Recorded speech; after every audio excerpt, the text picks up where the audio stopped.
नमस्कार जय जगन्नाथ समस्त को आम यूट्यूब चैनल को स्वागत।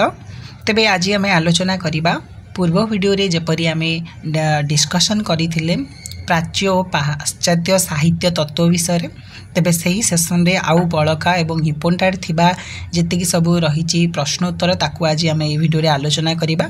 तेणुक वीडियो को प्रथम शेष जाए देखंतु एवं जो मैंने चैनल रे नुआ करी विजिट करछंती से माने चैनल को सब्सक्राइब करी पाखर थिबा बेल आइकन को ऑल ले सेट कर दियंतु जहाँ भी मुझे भाई वीडियो छाड़ी तार नोटिफिकेशन पाइबा पई। तेबे चलंतु डेरी न करी आज वीडियो को स्टार्ट करवा। प्रथम प्रश्न विशिष्ट पदरचना रीति ही यह कहार उक्ति। विशिष्ट पदरचना रीति ही यह हेउछि आचार्य वामनकर उक्ति। काव्यर 10 गुण मध्यरु रीति एक गुण यह क्यों ग्रंथ रे उल्लेख अछि। काव्यर 10 गुण मध्यरु रीति हेउछि एक गुण यह भरतंक नाट्यशास्त्र रे उल्लेख अछि। 4 प्रकार रचना रीति संपर्क में प्रथमे केउ ग्रंथरु सूचना मिलिथिला। 4 प्रकार रचना रीति संपर्क में प्रथमे हर्षचरित ग्रंथरु सूचना मिलिथिला एवं एही हर्षचरित ग्रंथर रचयिता होउचंती पिले बाणभट्ट। दांडींक काव्यादर्श ग्रंथ रे केउ दुईटी रीतिर नाम उल्लेख करिसंती। दांडींक काव्यादर्श ग्रंथ रे वैदर्भी और गौड़ी दुईटी रीतिर नाम उल्लेख करिसंती। वैदर्भी और गौड़ी सहित पांचाली ऋतु को किए प्रथमे ग्रहण करथिले। वैदर्भी और गौड़ी रीति सहित पांचाली ऋतु को प्रथमे वामन ग्रहण करथिले।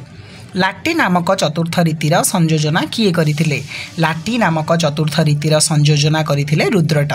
गौड़ी रीति को निकृष्ट रीति भाव में किए ग्रहण करथिले। गौड़ी रीति को निकृष्ट रीति भाव में दंडी ग्रहण करथिले। आचार्य कुंतक प्रदर्शित कराइथिबा रीतिर 3टी मार्ग कौन।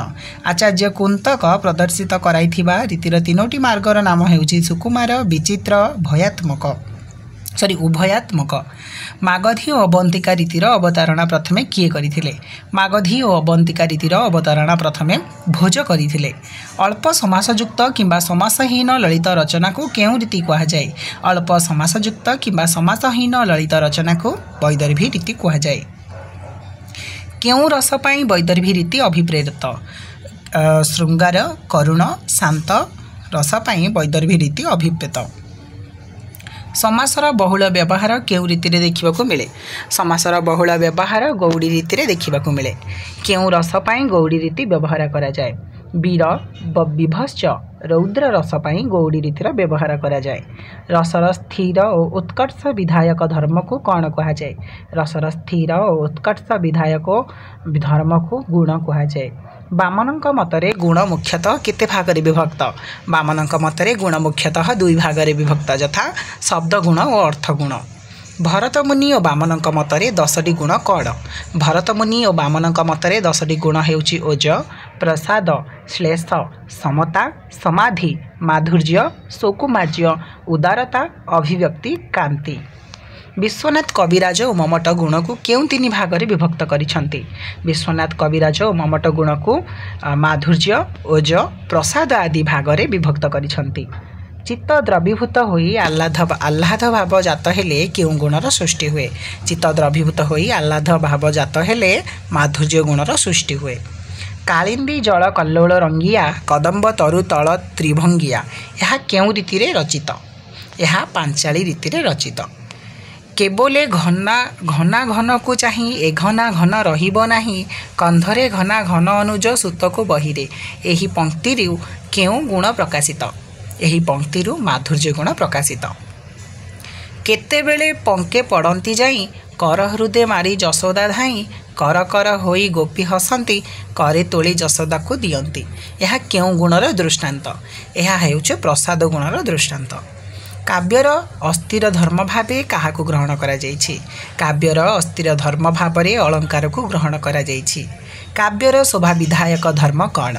काव्यर शोभा विधायक धर्म हेउछि अलंकार। अलंकार मुख्यतः केते भागरे विभक्त। अलंकार मुख्यतः 2 भागरे विभक्त यथा शब्दालंकार और अर्थालंकार। शब्द द्वारा वाक्यर चारुता संपादित हेले ताहाकू केउ अलंकार कहा जाए। शब्द द्वारा वाक्यर चारुता संपादित हेले ताहाकू शब्दालंकार कहा जाए। अर्थ द्वारा वाक्यर शोभा विधान करागले ताहाकू केउ अलंकार कहा जाए। अर्थ द्वारा वाक्यर शोभा विधान करागले ताकू अर्थालंकार बोली कहा जाय थाए। अनुप्रास जमक श्लेष केउं अलंकार अंतर्भुक्त अनुप्रास जमक श्लेष हेउछि शब्द अलंकार अंतर्भुक्त उपमा रूपक उत्प्रेक्षा व्यतिरेक आदि केउं अलंकार अंतर्भुक्त उपमा रूपक उत्प्रेक्षा व्यतिरेक आदि हेउछन्ति अर्थालंकार अंतर्भुक्त अर्थालंकार मुख्यतः केतोटी भागरे विभक्त अर्थालंकार मुख्यतः 3 भागरे विभक्त यथा सादृश्यमूलक विरोधमूलक सामिद्यादि अन्य संबंध उपर प्रतिष्ठित अलंकार समूह तेबे पिला माने आजिर आमे एई भिडियो रे आलोचना कले प्राच्य पाश्चात्य मतवाद बा साहित्य तत्वर मतवाद सहित केतक आमर अलंकार एवं अन्यान्य जेतेकी सब रही प्राच्य साहित्यर गुरुत्वपूर्ण प्रश्न जदि एई प्रश्न गुड़िक तुम किसी पढ़ापढ़ी रे सहाय्य हेउछि बा सहयोग करि पारुछन्ति तेबे भिडियो को लाइक करदब सांग मानक सहित जेते बाच शेयर करदब कारण पाठ बांटिले ही पिला माने पढ़ी थाए तेणु करी जिते पार से बांटी चलो निज विद्या को एवं आमको जेपरी भाव में भल पाया दे रखी आम चैनल सहित जेपरी भाव में बजाय रही से भाव में जोड़ी रही बोली आशा करुच्ची तेज देखा आउ गोटे नुआ भिडियो से नुआ भिडियो नुआ नुआ प्रश्न सहित आम पुणी भेट हवा रही जय जगन्नाथ वंदे उत्कल जननी।